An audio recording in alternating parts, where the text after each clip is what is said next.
La pérdida de la laguna Chuquisaca, Pitiantuta, en julio del 32, fue un golpe fuerte para Bolivia, sí, pero no fue el final de nada.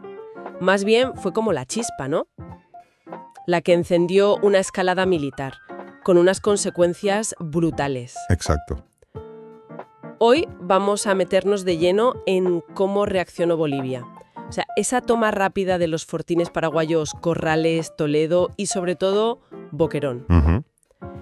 Y nos vamos a centrar mucho en esa defensa boliviana de Boquerón, que fue, desesperada. Vamos a ver el asedio, las condiciones extremas. Sí, tenemos bastante material, ¿eh? Crónicas de la época, relatos, análisis militares. La idea es entender esa cadena de eventos, ¿no? Cómo se llegó a Boquerón y desentrañar un poco cómo fue esa lucha tan dura. Así es. Fíjate que la recaptura paraguaya de Pitiantuta el 16 de julio, ahí muere el teniente Arévalo, el primer caído boliviano. Eso, caldeó mucho los ánimos en Bolivia. Claro, me imagino. El presidente Salamanca, aún con las advertencias de los militares, no. El general Osorio le decía que no estaban listos. ¿Y Salamanca qué hizo? Pues sintió la presión, ¿viste? La presión popular, el honor nacional. Había que lavar la ofensa, como se decía. Así que ordenó represalias. A pesar de las advertencias. A pesar de las advertencias. Y nombró al general Quintanilla para comandar en el Chaco. La orden era clara. Actuar ya. Y vaya si actuaron rápido, porque para fines de julio ya tenían Corrales y Toledo. Y Boquerón. ¿Cómo fue esa toma en particular? Boquerón cae el 31 de julio. Fue el destacamento del teniente coronel Aguirre, con gente de los regimientos Lanza, Campos, Campero. Ajá. Y fue una sorpresa, para la guarnición paraguaya, que era pequeña al principio. Parecía, una represalia exitosa sin mayores complicaciones. Pero claro, Boquerón no era cualquier punto para Paraguay tampoco, ¿verdad? ¿Cómo reaccionaron ellos? La reacción fue inmediata y total. Para ellos Boquerón era suyo. Decretaron la movilización general. Movilización general. Palabras mayores. Sí. Y el teniente coronel Estigarribia, una figura clave, recibió la orden de organizar el contraataque. Juntó como 5,000 hombres. Pensaban que iba a ser rápido, una victoria fácil. ¿Y en Boquerón quién estaba al mando? Boliviano. Porque Aguirre había muerto, ¿no? Exacto. Aguirre muere y el mando lo toma el teniente coronel Manuel Marzana. Lo describen como un hombre sereno, modesto. ¿Y qué orden tenía Marzana? Una orden terrible, la verdad. Le dijeron, no abandonar Boquerón de ninguna manera, prefiriendo morir en su defensa. ¡Qué tremendo! ¿Y con cuánta gente contaba? Poquísima. Unos 619 hombres más o menos. Las cifras varían un poco. Y con armamento limitado. 4 cañones, 27 ametralladoras livianas, pocas municiones. 600 contra 5,000. Suena imposible desde el vamos. ¿Y cuándo empezó el asedio paraguayo?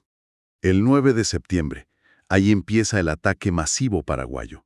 Y fueron 20 días. 20 días de combate sin parar, intensísimo. ¿Intentaron los bolivianos romper el cerco, mandar ayuda? Sí, hubo intentos. El destacamento Peñaranda, por ejemplo, intentó llegar pero no pudo. La única ayuda que logró entrar fue una compañía, la del capitán Víctor Ustares. Se colaron la noche del 9. ¿Ustares? ¿Qué pasó con él? Suena importante que lograra entrar. Lo fue, pero duró poco. Ustares conocía al Chaco. Era un tipo audaz. Al día siguiente, Marzana lo manda a reconocer el terreno. Ajá. Pero Ustares, fiel a su estilo, se pasó un poco de la orden, digamos.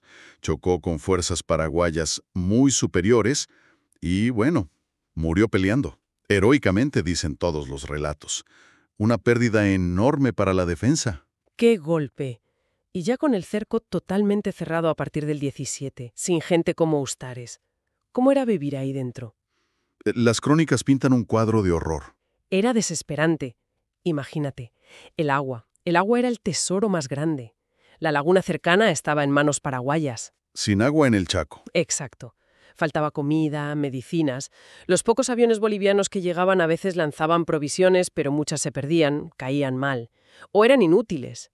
Y mensajes. Eso sí, mensajes pidiendo resistir 10 días más, apelando al amor a la patria. ¿Y Marzana? ¿Desde dónde dirigía? Desde su tuca. Es como un refugio subterráneo, ¿viste? Hecho de troncos, barro, muy precario, pero aguantaba los bombardeos. Ahí adentro, bueno, planificaba como podía, seguramente sabiendo que la cosa estaba casi perdida. ¡Qué angustia! ¿Y las trincheras? ¿Esas descripciones son brutales? Son dantescas, sí. Hablan del olor, una mezcla de pólvora, humo y, bueno, los cuerpos pudriéndose al sol. Cadáveres insepultos que se hinchaban. Algunos relatos dicen que hasta explotaban estrepitosamente. ¡Qué espanto!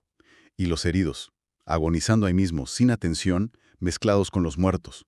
Una masa pululante, dicen algunas crónicas. El cementerio boliviano, le llamaban a una zona dentro del fortín, era una realidad palpable. Y aún así, aguantaron casi hasta finales de septiembre. ¿Cómo llegó el final? Paraguay intensificó los asaltos entre el 26 y 27. Hubo más actos heroicos individuales como la muerte del subteniente Reynold Celía. Los bolivianos hasta intentaron un breve contraataque, ¡Increíble! pero ya no daba para más. La situación era insostenible. Curiosamente, a los paraguayos también les empezaba a escasear el agua. Y entonces Marzana recibe un mensaje. El rescate no iba a llegar en 10 días. Era imposible. Y ahí decidió rendirse. Consultó con los oficiales que quedaban vivos ahí en la Tuca, y la decisión fue unánime. Bueno, no había otra opción realista. El 29 de septiembre mandaron emisarios con bandera blanca. El momento de la rendición. Sí. Las tropas paraguayas avanzaron y, bueno, se produjo el encuentro entre Marzana y Estigarribia. Capturaron a unos 20 oficiales y 446 soldados bolivianos. Las crónicas dicen que estaban en el último extremo de la miseria humana. ¡Qué imagen final! Y las bajas totales son enormes para los dos lados, ¿no? Tremendas. Bolivia perdió cerca de 1.000 hombres entre muertos y heridos. Paraguay, unos 2.000. Fue una victoria paraguaya, sí, y levantó mucho la moral allá. Pero el costo, altísimo. Una victoria muy cara. Sin duda. Boquerón fue como una batalla escuela, le llaman. Les mostró a todos la brutalidad del Chaco, los problemas logísticos, tácticos y, sobre todo, el precio humano terrible que iba a tener esa guerra. La represalia por Pitianturta llevó a Bolivia a defender Boquerón hasta lo imposible.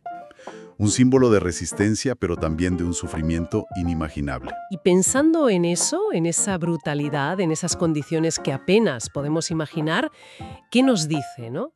Esa determinación de resistir así hasta el final y, por otro lado, la de atacar sin descanso por ese pedazo de tierra. ¿Qué valor tenía ese punto remoto en el Chaco para ambos países tan al principio de todo? Es una pregunta clave, sí. El valor estratégico y, sobre todo, simbólico que le dieron, desde el minuto 1. Da para pensar, ¿verdad?